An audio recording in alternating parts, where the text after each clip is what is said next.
making it important where and how this money is spent. And you can see the takeaways, they're all here, the 7 high-speed rail infra corridors, the massive attempt at really unearthing rare earths, all of that, viewers, is geared towards ensuring that there's resilience and there is growth. Thank you, Mr. Vaishnaw, for speaking to us. Mr. Vaishnaw, what is the headline from today's budget? I would like to focus on the 3 sectors which I am concerned with. First is the electronics and IT sector. Second is the orange economy, the I&B ministry related matters. And third is the railway sectors. In electronics and IT, 4 major announcements have been made. First is about electronics component manufacturing. The allocation increased from 22,000 to 40,000 crore. Second is about semiconductor mission, the version 2.0. Third is about huge benefits for the IT industry, IT services industry, safe harbor, accelerated APA, defined margin, increased threshold, so many different activities which are there for the IT services industry. And fourth is a very big announcement on AI data centers, and this will help us propel into that orbit where we can become one of the largest AI services provider to the world. And I would like to come to the second ministry, which is the I&B ministry. Creators economy is a major part of our economy now, popularly known as orange economy. And as you know, in waves, we set a new benchmark for the world. Now the IICT, Indian Institute of Creative Technologies, established last year, that will get connected to 15,000 high schools and 500 colleges through creator labs, and that will generate 20 lakh employment. So electronics and IT, which is already employing about 1 crore people, that will significantly increase by the announcements made today, and this new employment in creators economy that will get created because of the steps taken for orange economy. And coming to railways, 7 new high-speed corridors, Chennai to Bangalore, Bangalore to Hyderabad, Chennai to Hyderabad. Imagine the change it will bring. Chennai to Bangalore will become a journey of 1 hour and 13 minutes only. Bangalore to Hyderabad will be a journey of 2 hours. Chennai to Hyderabad will be a journey of 2 hours and 55 minutes. So this triangle, Chennai, Bangalore, Hyderabad, which are very big economies today, will get a huge multiplier in the coming years, and all the 5 South Indian states, Karnataka, Telangana, Andhra, Tamil Nadu and Kerala, and the UT of Puducherry, they will all be hugely, immensely benefited by these high-speed corridors. Then comes Mumbai-Pune. Already Mumbai-Ahmedabad is progressing very well. Now Mumbai-Pune will become a journey of 48 minutes only, less than 1 hour.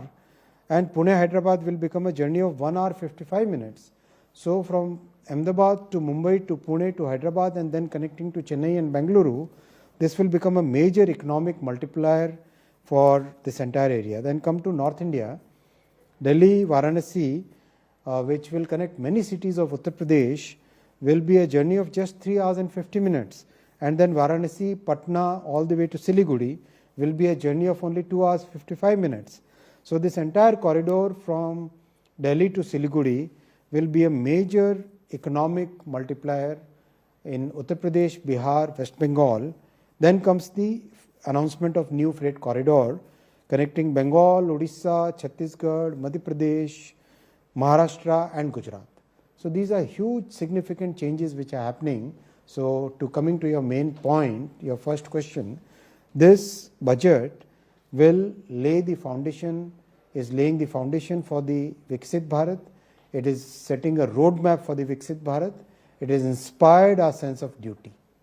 Mr. Vaishnaw, I want to ask you, because you've stressed on this connectivity boost, can we ever see a scenario unfold where there will be a degree of privatization taking place in railways when it comes to bringing in rail companies, private rail companies, like you have private airlines? Would that be a natural progression that could be considered? Would that be seen as a massive reform, or maybe at this moment a missed opportunity?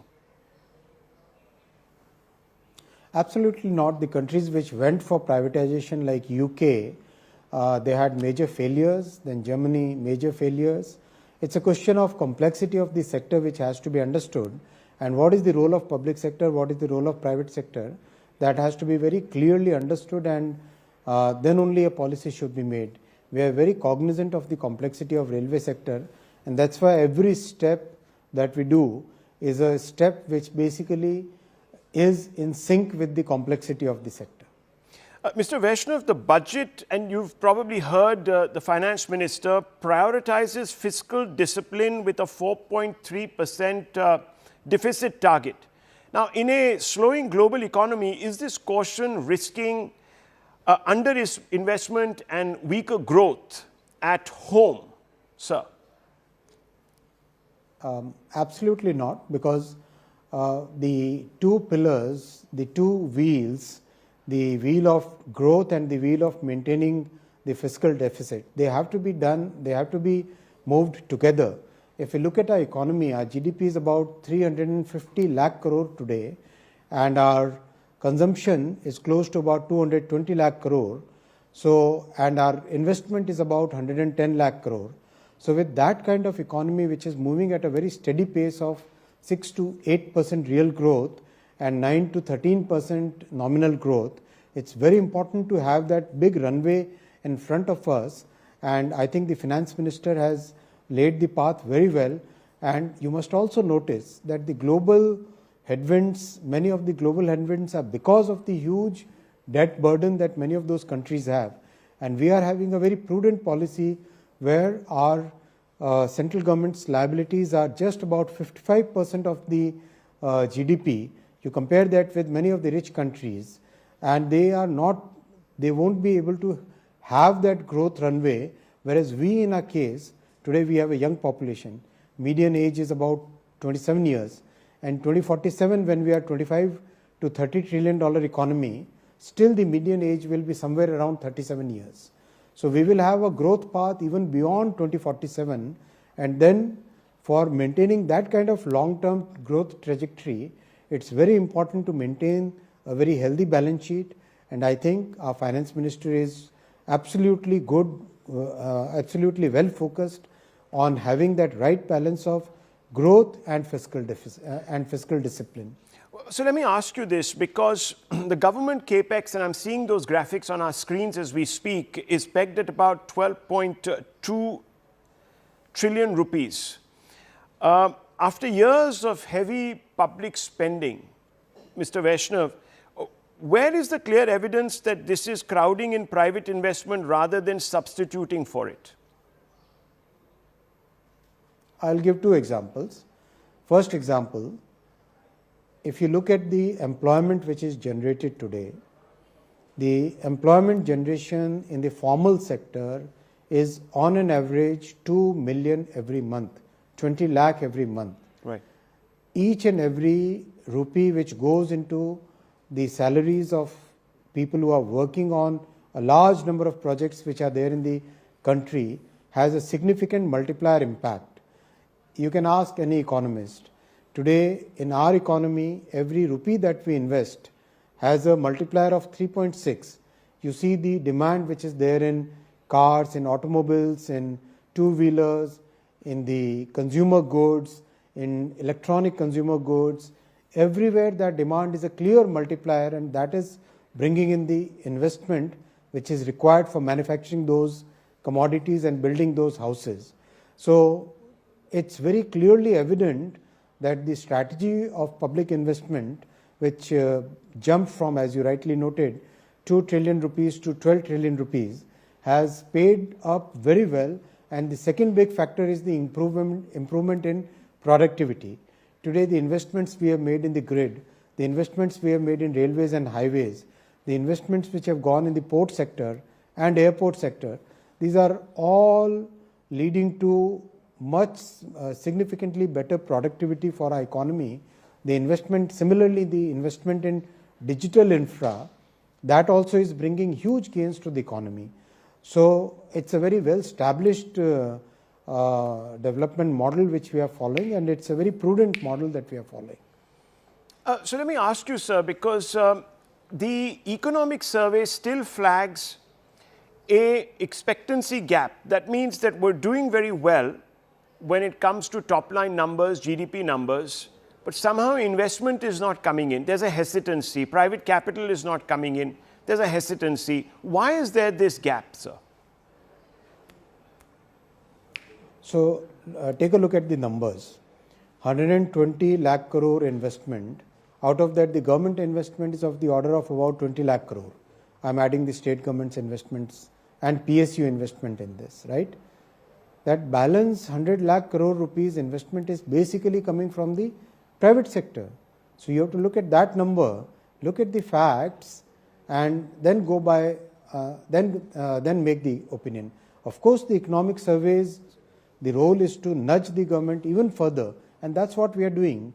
And it's a good thing that since we are moving in the direction of Vikasit Bharat, it's very important to keep raising the bar, budget after budget, year after year, quarter after quarter. So let me ask you, sir, because since there was this big concern, how is this budget addressing that? How will it spark investment activity in the economy? How will it convince, for example, Indian private capital to put their money where their mouth is? I already given you the numbers on this, man. Okay. Government investment is about 20 lakh crore. Balance is all private investment, which is already coming from the Indian private investors. Let me ask you, sir, PLI schemes were meant to transport manufacturing. Why has India's manufacturing share of GDP therefore not risen? We are seeing a sort of plateauing. Why is that happening, sir? Electronics manufacturing has grown 6 times. Electronics exports has grown 8 times. Today, electronics is among the top 3 produced, top 3 exported items. Electronics component manufacturing scheme has got such a huge response that many of the components we will become the global suppliers. We'll be supplying to practically every country after meeting our own demand.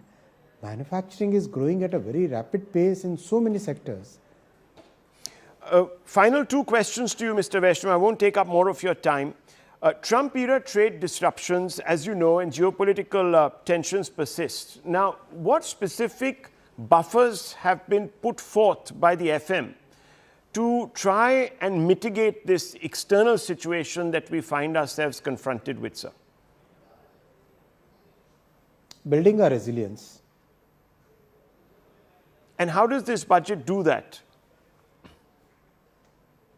Multiple ways.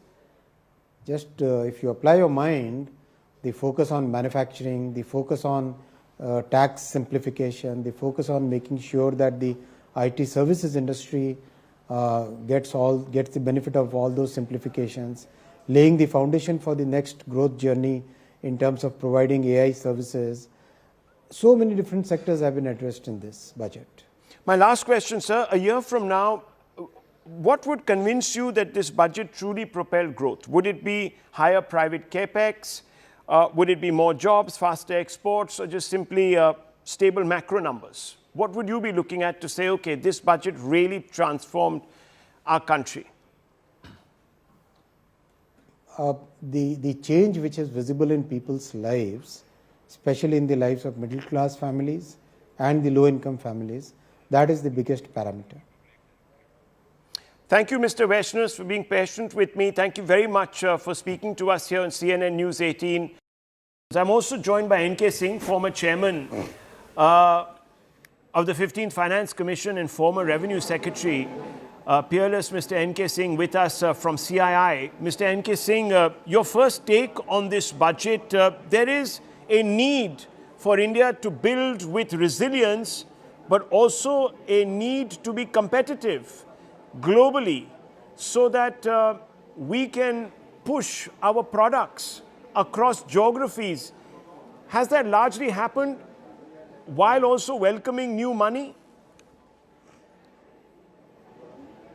So, my first reactions are, if you ask me, it is credible, it is sagacious, it is in consonance with the emerging geopolitical challenges. It augurs well for what the economic survey has now said. It significantly takes up the baseline from 6.5% GDP to a new baseline of around 7%. It is credible, Rahul, because if you look at the fiscal consolidation roadmap, not only has the fiscal deficit target of 4.4 been achieved, but it is designed to go down to 4.3, which is in consonance with taking the central government debt down to 50-51. From the viewpoint of any potential investor or rating agencies, adherence to the roadmap or the well-defined roadmap on fiscal consolidation under these circumstances is very credible and assuring. Second, I think that the new trade agreements, which offers enormous new market and access, enables India to become competitive in terms of its products and in terms of seeking out these new European destinations, which are very credible. We must realize that in the last 2 months, there have been two very important developments. One is that India has successfully signed many credible trade agreements which deeply expand its reach and its diversification. The simplification in terms of the customs duties framework and the emphasis now on permitting import-free duty on many items which have been mentioned, and also the rationalization within that framework, is really quite consistent with our approach to try and sustain a rate of growth of a firm 7.2%, 6.8 to 7.2%, which was articulated in the economic survey. The budget fully aligns itself with some of the expectations that the economic survey had laid down. And two other important factors. Look at some of the emphasis which has been given on youth and employment. And youth and employment, as you can see, the special efforts which have been articulated in the budget are credible, along with the fact of the services sector in recognizing the high tourist potential areas, in, for instance, illustratively outline some of the Buddhist circuit package, in training skills which are designed to do that. And the emphasis on the health sector, making India a health destination from the viewpoint of the kind of specialization and facilities we have. So all taken together, this augurs well for India to continue its growth trajectory of 6.8 to Okay, 6, so we've also got with us Amitabh One- Kant, but I will N.K. make- Singh, I want to ask you very importantly, while Amitabh Kant is also there with us, I want to ask you this important question. You said credible. Now, one of the requirements that industry had was to ensure that there would be deregulation so that we could become not just a manufacturing powerhouse, but also one attracting investment, because the economic survey suggested that there was a lag between our top line numbers and sentiment internationally. We weren't getting enough investment. Does this budget address that gap, sir? So I'm glad Amitabh is here. I'm sure that he has also read the economic survey with as much of a fine comb as perhaps I have endeavored to glance through. What does the economic survey basically says? It says three things in my view. First of all, it bumps up India's potential from an average of 6.5 to 7%. And it does so, as it explains, riding on the backs of the multiplier effects of recent economic reforms, which have been quite substantial. Those have been continued. It rides on the back of a strong macroeconomic fundamentals. In fact, if you look at the figures, the debt to GDP is along the same trajectory which was mentioned. It is designed on the basis of the center-state federal compact, with the 16th Finance Commission, which has laid its report today, continues with the award which I had given of 41% going to the states. It continues some of the sectoral allocations which I had done. most important is that it has sought to inject an openness to the Indian economy, in trade acting as a true engine of growth. She mentioned in her speech about that we are cognizant of India being increasingly open and the increasing interdependence to be able to harness the advantages with opening up on the trade side, with customs rationalization, with further tax rationalization, with the rationalization in terms of some of the debilitating aspects of, say, for instance, we shouldn't forget that it was not too long ago that the Fiscal Responsibility Management Act, Yes. along with the FERA Act, was one of the most draconian things. Today, for the first time, she has mentioned about a fundamental review of even the existing provisions of FEMA, which has since become a civil liability instead of a draconian criminal liability, which Okay. it was. Okay. And last, I think, if I may be allowed to just inject one sentence, as I mentioned, the 16th Finance Commission, whose report was unveiled today, continues with the center-state compact with the same degree of trust, which we hope will be an important factor in guiding our Well, growth momentum. I want both of you gentlemen now to talk a little bit about whether India, Mr. Kant, please, Mr. N.K. Singh, just stay on with me for a couple of minutes more. I'm hearing in Mr. Amitabh Kant to answer this question. Look, one of the great needs is that India doesn't get restricted and can escape from this middle income, middle economy trap that many people are talking about. Does this budget do that? I'm trying to get at that fundamental question. So, Rahul, to that point, the critical thing is to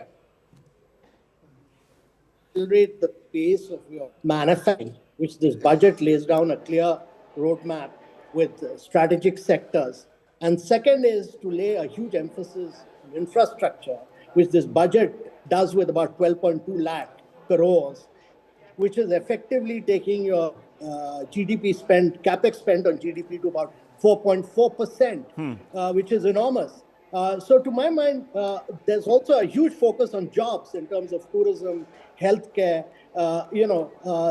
look at marine, look at leather, footwear. All these are sectors which are challenged on account of Trumpian tariffs.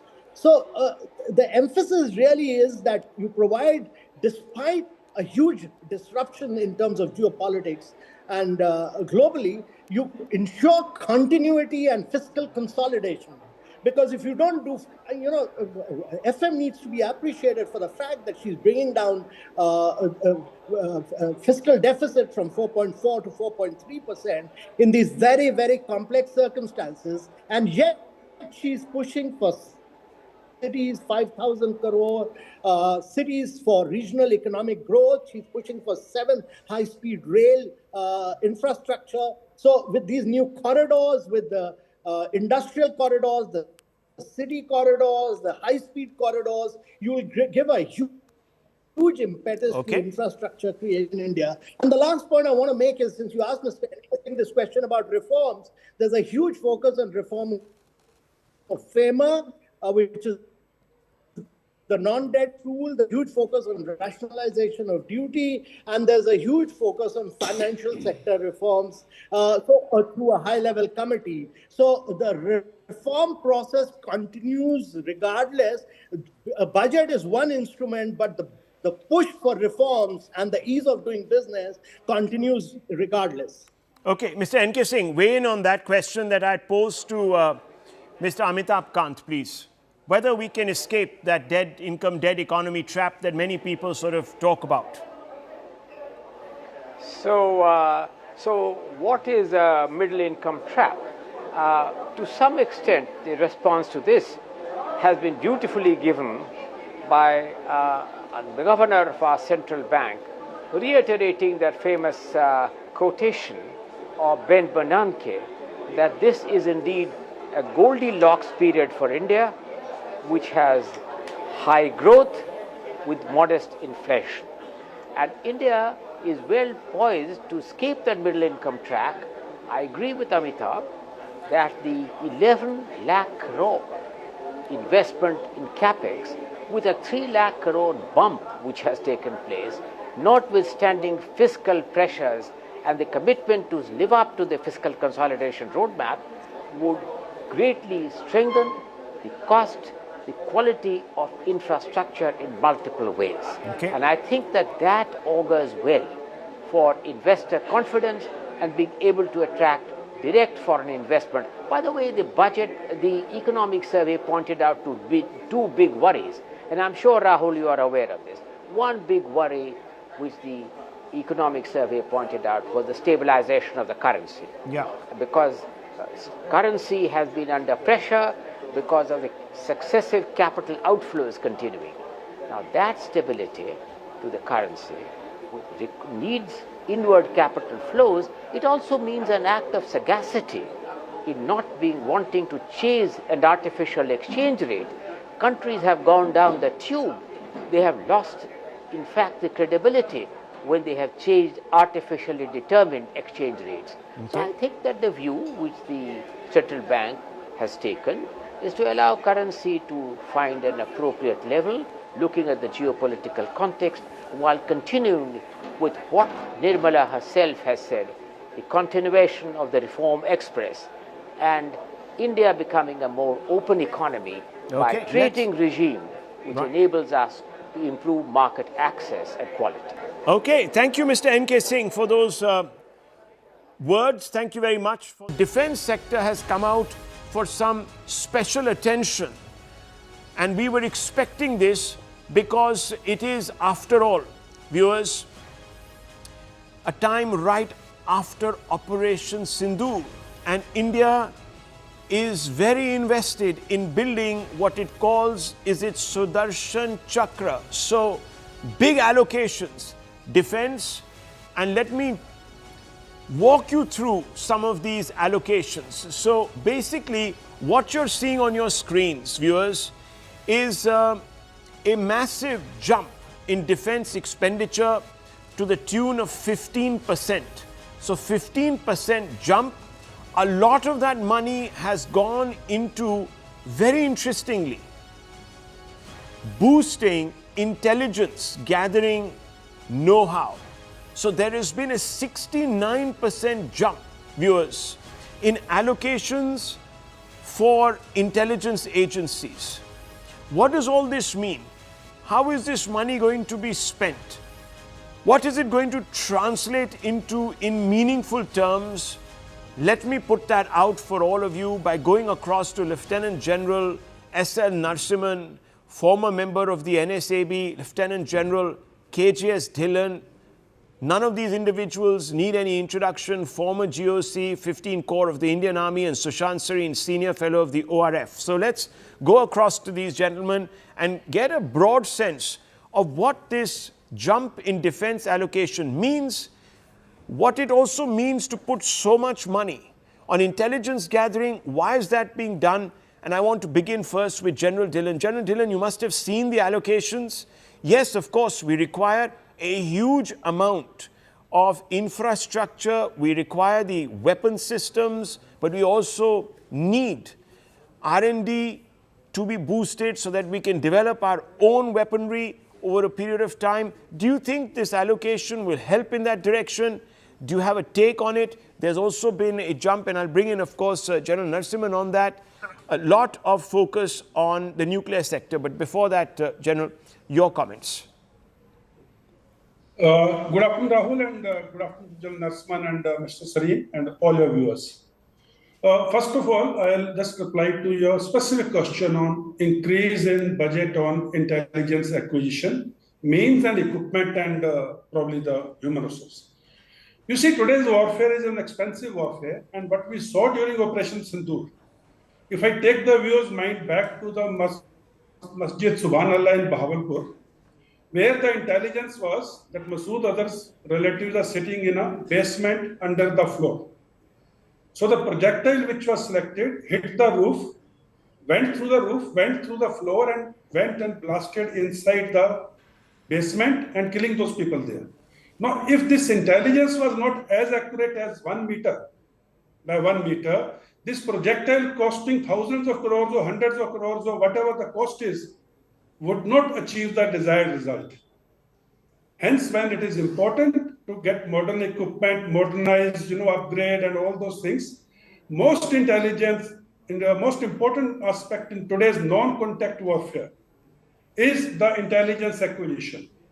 A good intelligence can destroy the target with lesser amount of or the less costlier weapon system. Then you're not, in exact terms, you're not beating around the bush. You're going specifically for the bullseye. That's why the money spent on intelligence is not wasted. It's a very good investment to save our expensive hardware and weapon systems. Very, very interesting. General Narasimhan, big push, of course, in the budget session and before in liberalizing our nuclear sector. There has also been intervention in the budget in trying to bolster it. What do you take away from that, General? I think we just lost General Narasimhan. Sushant Sareen, bring your thinking cap to this table. When you've looked at the defense allocation, what do you make of it? So I think it's good that I think, look, in terms of the ratios, if I break the defense budget down, I will put the Ministry of Defense and the revenue budget in one category, the capital acquisitions in another, and pensions in the third. Thankfully, the pension bill does not seem to have gone haywire, so it's still under some kind of control. The good thing is that the capital acquisition budget has actually gone up by almost 30,000 crores, which is good. And the revenue expenditure has also gone up, as has the Ministry of Defense thing, because my standpoint is not the budget allocation, budget award of last year, but the revised allocations. I'm looking at the revised allocations and this year's budget allocations. And from that point of view, it's good that the bulk of the increase has gone in for capital acquisitions. So that part is good. Secondly, there will be a lot of carping sounds, I can assure you, of people who will say that, our defense expenditure as a percentage of GDP is not at an adequate level. But I think given the kind of fiscal constraints, this is not a bad allocation. But my problem, Rahul, and I am sitting in the company of very distinguished soldiers, so I hope they take it in the right spirit, what I'm going to say. I have a question as a citizen of this country, that if my defense allocations are 9x or 10x of Pakistan, why isn't the power differential 9x or 10x or even 4x or 5x compared to Pakistan? One. Second, are the acquisitions which we are going to be making going forward and the investments which we are going to be making, are we doing it in platforms of the 21st century, or are we investing in the platforms which are required for the 21st century? Because if Operation Sindoor told us one thing, yes, we need a good standing army, we need a navy, we need an air force, we need all those traditional platforms, but there is a completely new kind of warfare which is being fought. And how much are our allocations going to go there? How are we going to split that cake? Are we investing in the right kind of technologies? Do we really need an aircraft carrier, for example? Should we be investing? And what do we need an aircraft carrier for? If you want to do force projection, where do we want to do force projection? I think it's not so much the budget allocations I have questions over, but I think it's the larger direction of defense planning and defense policy on which I have questions. I think those are very legitimate questions, and I'm going to put them to General Narasimhan also. General Narasimhan, the one thing that one looks at from this particular statement that we've got of accounts, that there has been a concerted attempt to spend on R&D, which will, of course, mean that we can perhaps manufacture our own weapon systems. But will we get the potency, the power differential that Sushant Sareen is talking about, 9x times, he's put a sort of number on it, or 4x times of Pakistan, and so on and so forth. So how do you respond to that, number one? Number two, what do you make of this exponential increase in the budget this year for intelligence services? Thank you very much for getting me on my show, Rahul, and my compliments to General Dhillon as well as Sushant, my friends. First question on the why 4x or 9x is not there. Please understand, Pakistan is only facing us. We are facing Pakistan as well as China. China has got a 3,488 kilometer long LAC with us, and so we need to deal with both. That is one. Second thing is, of course, the internal issues that we have in the Northeast as well as in J&K, that again takes care of some of the expenditure that we need to do. So the problem that you face is that our threats are different. The way we need to handle them are different. And so to just put it on a mathematical figure of say 4x or 9x, I don't think will work in our case. So we need to cater for a lot more things than what Pakistan does. Of course, there's a question of Balochistan and the Pakistan army gets attacked by the Balochis forces that is there. But in addition to that, we have China to deal with. And so that is a different ballgame. That is one answer to your question. Second is about the intelligence agencies. One thing that any war fighting armed forces would like to have is the accurate intelligence. Dylan actually explained it very well, the way we targeted during Op Sindoor.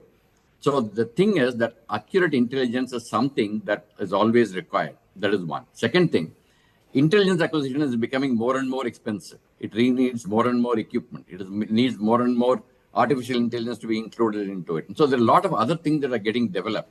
So I think we are in the right direction as far as allocating more funds for the intelligence agencies is concerned.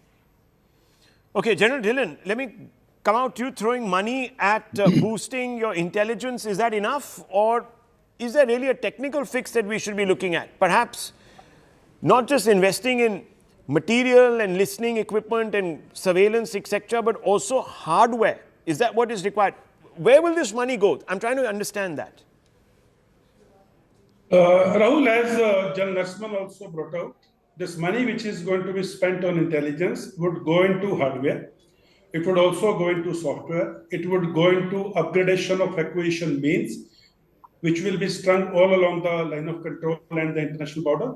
It will also go into paying hard cash to the assets and resources inside the neighbors and across the world. It would also go into training of the human resource. It would also go into embedding the artificial intelligence into the existing systems and making them talk to the newer systems or newer acquisitions. So there is a lot of things which are going to be done with this money. And as General Narsman and as I spoke about in my opening comment, intelligence, if it is accurate, you have won 80% of the war. And now commenting a little bit more on what Mr. Serene was saying about 4x and 9x, and General Narsman has talked about China being another border. In addition to that, having been a Defense Intelligence Agency chief, let me tell you, Pakistan's declared defense budget, please don't go by it.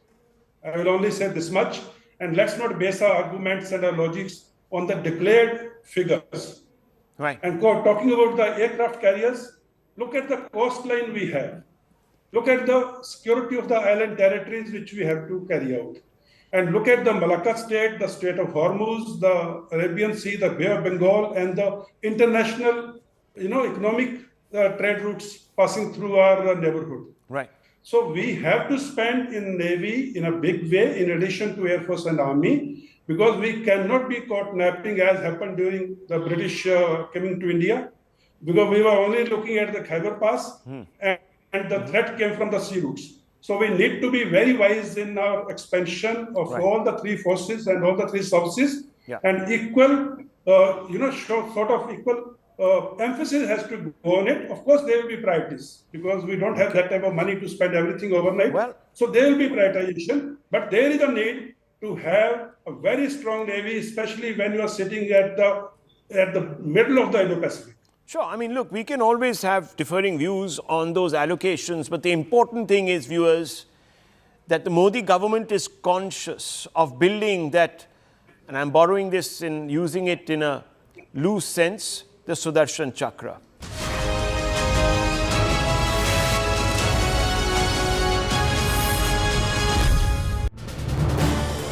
This is News 18 Network.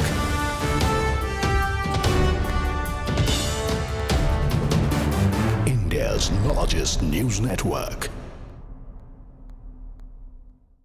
To promote environmentally sustainable movement of cargo, I propose to 1. Establish new dedicated freight corridors connecting Dankuni in the east to Surat in the west. Operationalize 20 new national waterways over the next 5 years.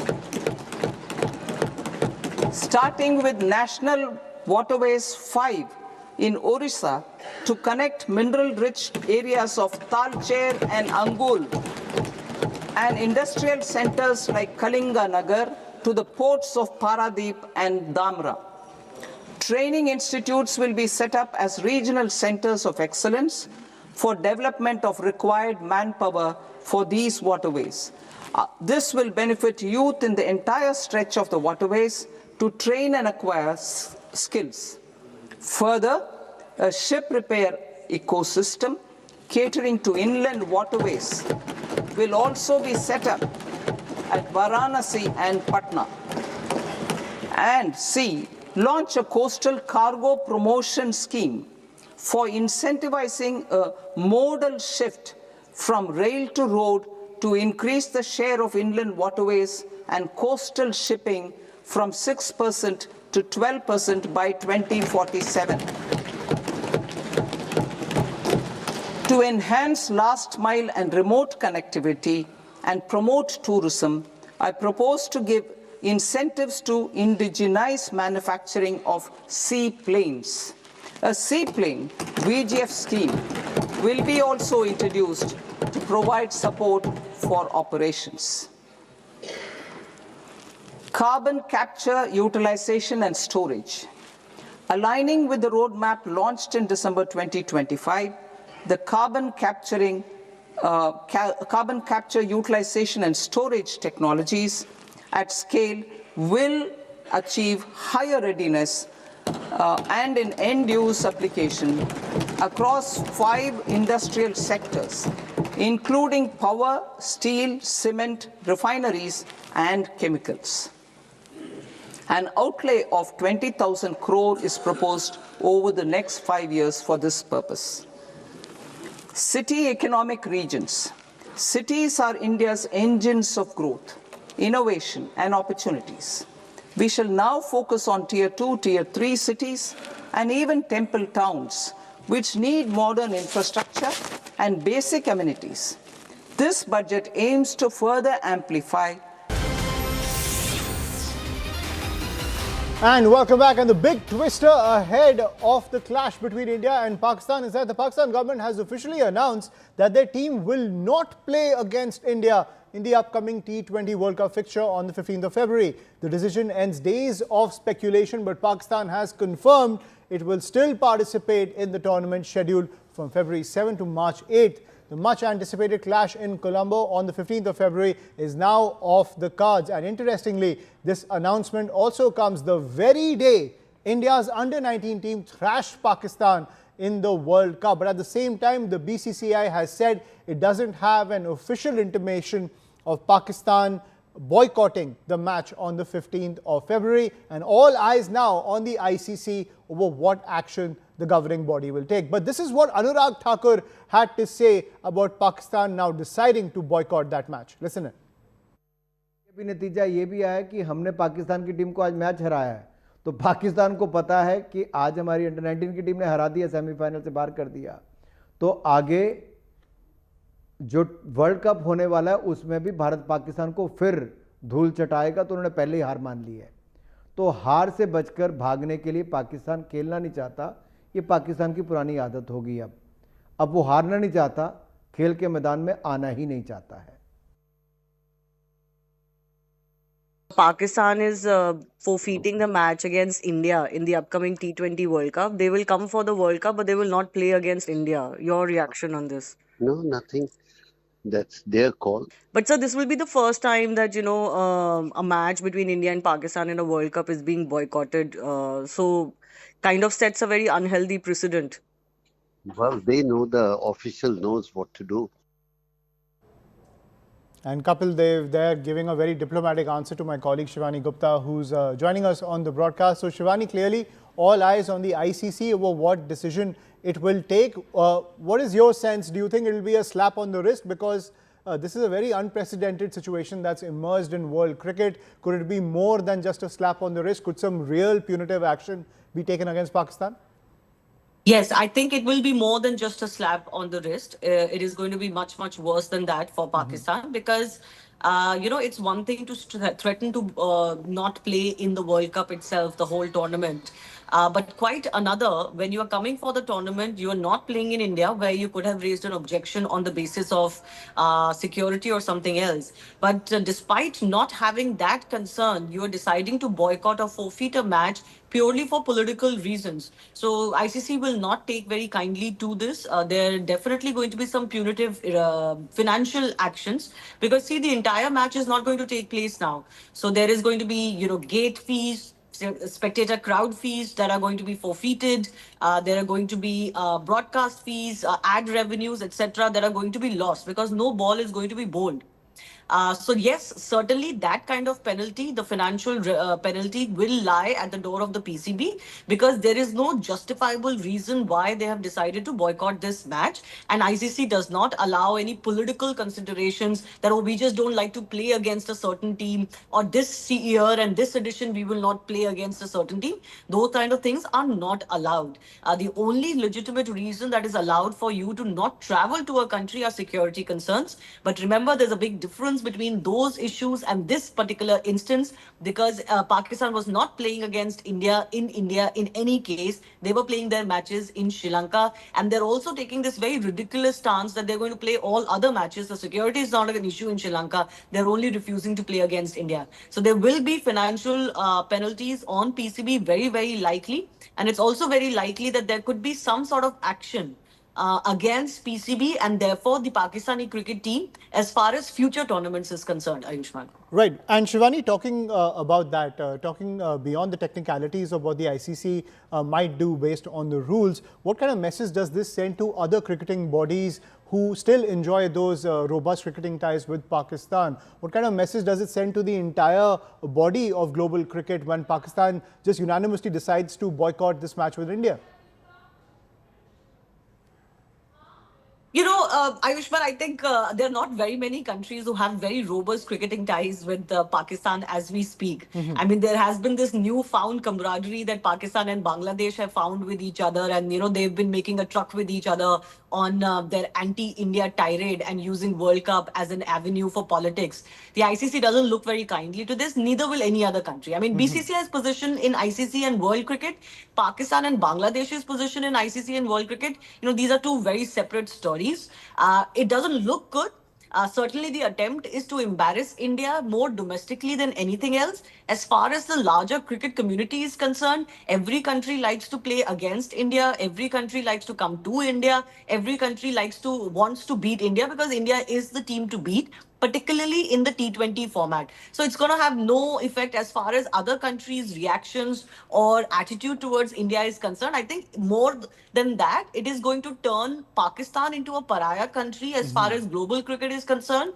Because, there is this sense that, ICC is kind of being dictated by BCCI because it's the largest revenue generating country. Fair enough.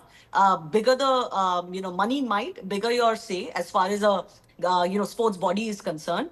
But there is also a sense among some people that because Jai Shah is the ICC chairman, that is why a lot of these decisions, tend to favor India, quote unquote. That's not the truth. The ICC doesn't do its decision making purely on the basis of who is their current chairman right now. The chairmans keep changing. The ICC is a body that, functions in a certain way. And even if tomorrow the chairman is not an Indian, I don't think much is going to change because the ICC cannot allow teams to take decisions of whether they're going to play in a World Cup, that too at this later stage on the basis of politics. In any case, sports bodies do not condone politics mixing with the sports bodies, particularly in cricket or in any other sports. And I don't think that this is going to really be something to write home about for Pakistan. They've only possibly dug their grave even deeper. Right. So that's the big takeaway of what you're saying, that Pakistan could establish itself as a pariah in the cricketing world. And clearly there is not a line between politics and cricket in Pakistan, given the fact that Mohsin Naqvi himself is a Pakistani minister at the same time. So clearly it's a very political decision that's coming in from the establishment in Pakistan. But all eyes on the ICC, what kind of punitive action they take. Atul Vasin is also joining us on the broadcast, former cricketer. Mr. Vasin, your first reaction to this stunning move coming in from the Pakistani side? Not stunning. I think it's, hell hath no fury, as the women's corner have said many times. So they're trying to find ways where they can actually just retort or, just do something which can, show their masses that, okay, we are proactive, we are doing something against our enemy, India. And I think they don't realize that, they're going down a very dangerous, dark road.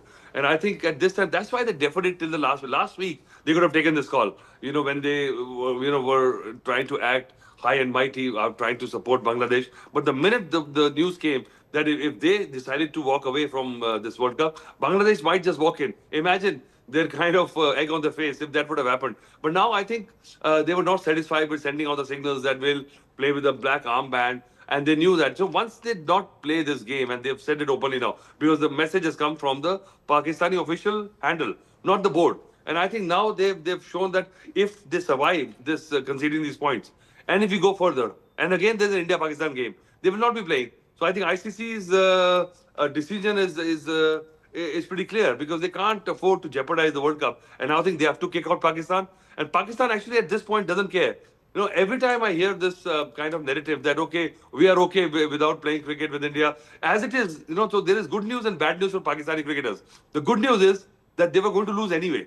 The bad news is that they lose out of the money, and they only just don't lose out. The Pakistani board loses out. The finances, as it is, today is the news in the newspaper. We see that, Pakistani Prime Minister, and the head honcho has admitted that, दुनिया भर से पैसे मांगते हैं, शर्म आती है.